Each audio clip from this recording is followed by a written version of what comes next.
Huawei H13624-V5.5 exam practice questions with explanations are available in the video for you to study. An engineer is deploying DPC, Distributed Parallel Client, services on a Huawei Ocean Store Pacific Series storage system. Which of the following operations during the configuration process is considered incorrect? A. Defining the storage pool as an encrypted type if the upper layer applications demand high data security. B. Choosing the specific application type and security mode while establishing a new namespace. C. Activating the node's file service via Device Manager as a mandatory step before creating the Fusion storage pool.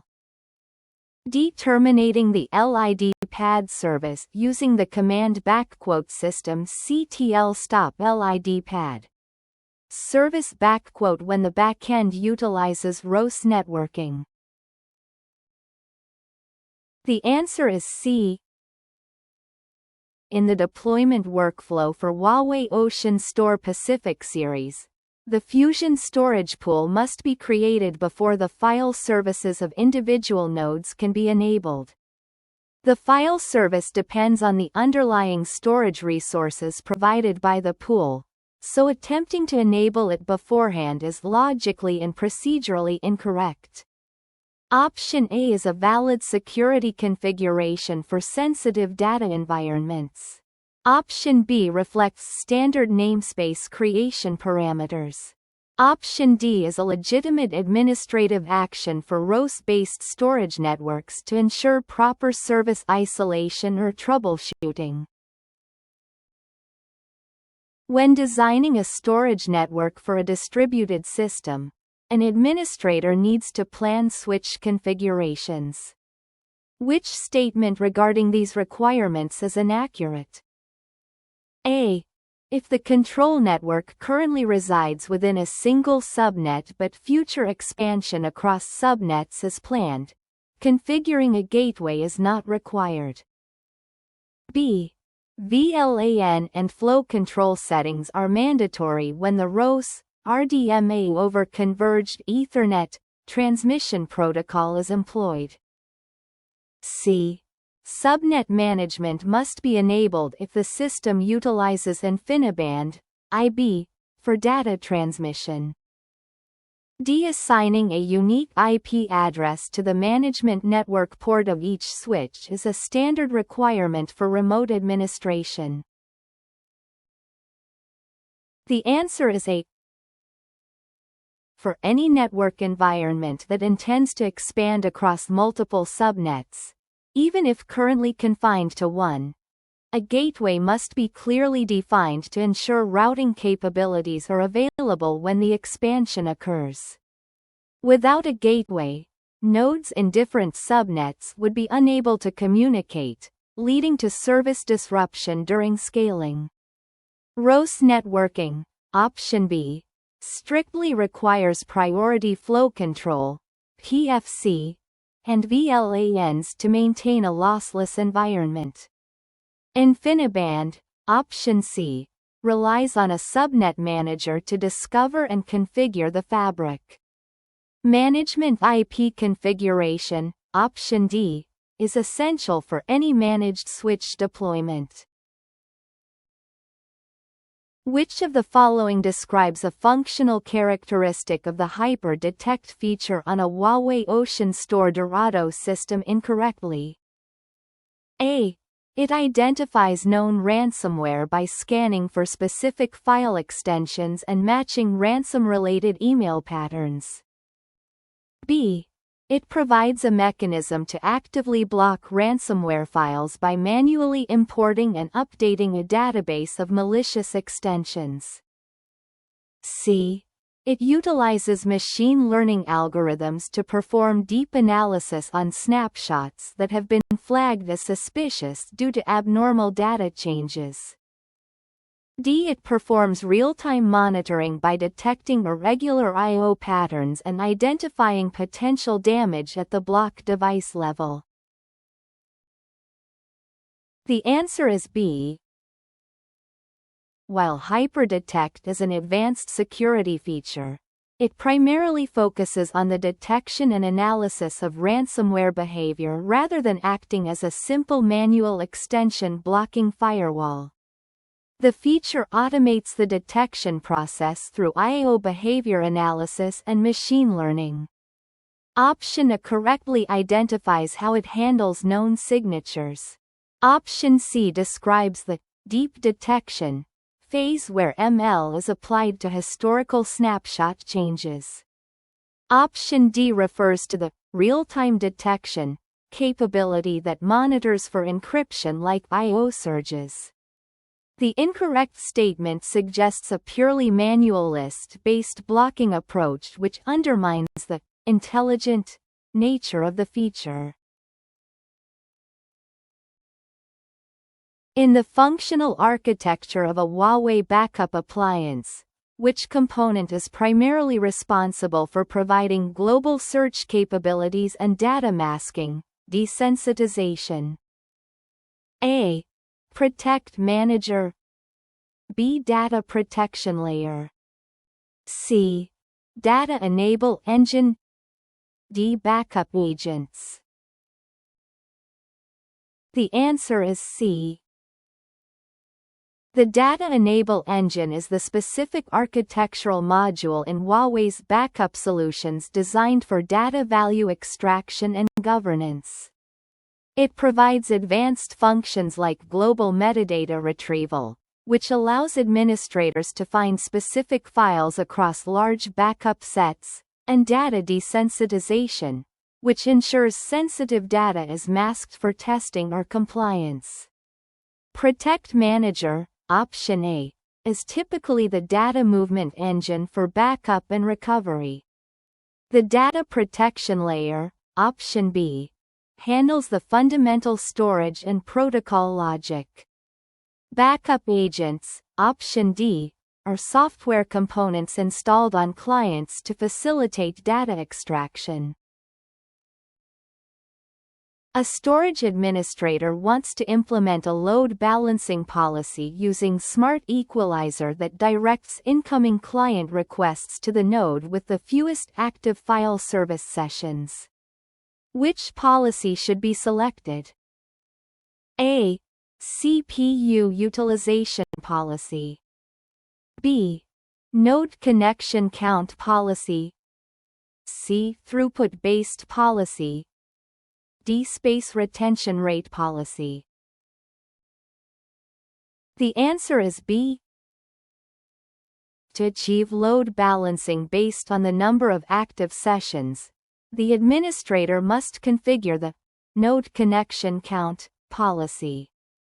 This ensures that new client connections are routed to the storage node currently handling the smallest number of active links, thereby preventing any single node from becoming a bottleneck due to connection saturation.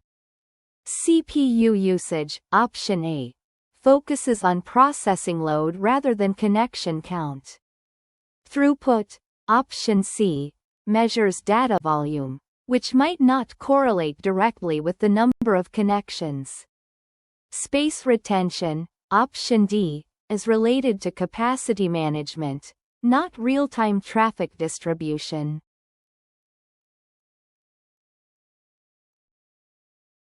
When initializing a Huawei flash storage system, which of the following is not a standard component of the security policy configuration? A. Establishing blacklist and whitelist entries for network access. B. Defining password complexity and expiration rules in the account policy. C. Setting up user activity auditing to track administrative changes. D. Configuring login restrictions such as timeout durations and failed attempt limits. The answer is A. During the initial setup of the storage system's internal security, the focus is on user access control, UAC, and auditing. This includes account policies, Option B, audit logs, option C, and login security, option D. While network-level blacklisting, whitelisting might exist at the firewall or switch level, it is not a primary step in the security policy initialization wizard of the storage device itself. The system prioritizes protecting the management interface and ensuring that only authorized administrators can perform operations through strict credential management. During storage performance optimization, an engineer considers different cache prefetch strategies. Which of the following is not a valid type of prefetch strategy supported by Huawei flash storage? A. Intelligent, smart, prefetch. B. Constant, fixed, prefetch. C. Variable, elastic, prefetch. D. Disabled, no, prefetch. The answer is C. Huawei storage systems typically support three main prefetch modes: no prefetch, fixed, constant, prefetch, and smart, intelligent, prefetch. Elastic prefetch is not a standard industry or Huawei-specific term for these cache algorithms. Fixed prefetch, option B, is ideal for sequential workloads with a known stride. Smart prefetch, option A, automatically detects I/O patterns to decide whether to fetch ahead. Disabling prefetch, option D, is often used for purely random small I/O workloads to save cache resources. Which of the following statements regarding the synchronization principles of the hyper-replication feature is incorrect? A. In synchronous mode, the storage system confirms a successful write to the host only after data is committed to both local and remote LUNs. B. In asynchronous mode, the system confirms a write as successful as soon as it is written to the secondary LUN, relying on subsequent snapshots for the primary. C. Remote replication can be implemented in either synchronous or asynchronous modes depending on the RPO/RTO requirements. D. The initial synchronization phase involves establishing a baseline between the primary site and the disaster recovery site. The answer is B. The statement in option B is fundamentally wrong because in asynchronous replication, the system confirms the write to the host once it is successful on the *primary *LUN, not the secondary. The data is later synced to the secondary LUN at defined intervals or based on snapshots.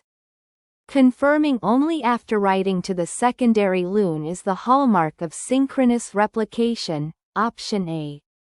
Asynchronous mode is used to overcome latency issues over long distances. Options C and D accurately describe the deployment flexibility and the initial data mirroring process.